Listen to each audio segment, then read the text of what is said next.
Vadodara 24 hers news channel હવે જોઈએ અગત્યના સમાચાર।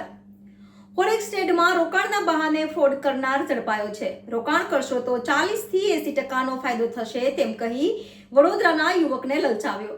ફોરેક્સ ટ્રેડમાં રોકાણના બહાને ફ્રોડ કરનાર ઝડપાયો છે। રોકાણ કરશો તો 40 થી 80% ફાયદો થશે તેમ કહી વડોદરાના યુવકને લલચાવ્યો હતો। વડોદરામાં ફોરેક્સ ટ્રેડમાં રોકાણ કરવાના બહાને લોકો પાસેથી રૂપિયા પડાવતી ટોળકીના અન્ય સાગરીતને સાયબર ક્રાઇમ બ્રાન્ચની ટીમે સુરતમાંથી ઝડપી પાડ્યો હતો।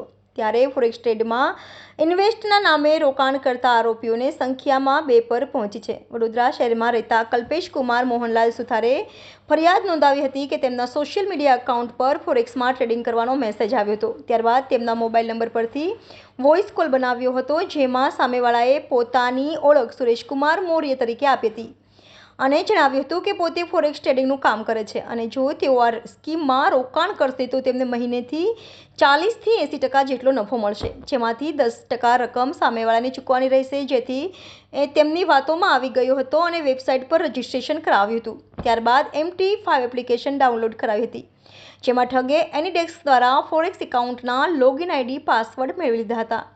આ વેબસાઇટમાં પ્રોફિટ દેખાડતા હોવાથી મને વિશ્વાસ આવી ગયો હતો અને આંગળીયા મારફત ઓનલાઈન મળીને 36.71 લાખ ચૂકવ્યા હતા, જેમાં પ્રોફિટ સાથે ઓનલાઈન 71.85 લાખ બતાવતા હતા। જેથી મેં પ્રોફિટ સાથે રકમ ઉપાડી મને આપવા જણાવ્યું હતું, પરંતુ ઠગ મને વાયદા બતાવતો હતો, જેથી વારંવાર ફોન કરવા છતાં ઠગ રૂપિયા પરત આપતો ન હતો અને ફોન પર સ્વિચ ઓફ કરી દેતા મને છેતરપિંડીનો અહેસાસ થયો હતો। સાયબર ક્રાઇમ પોલીસે તેમની ફરિયાદના આધારે ઠગ હુનૈન ફિરોઝ ખાંડા ધોરણ 10 પાસ રહે અડાજણ પાટિયા સામે અડાજણ સુરતથી ધરપકડ કરી લીધી હતી।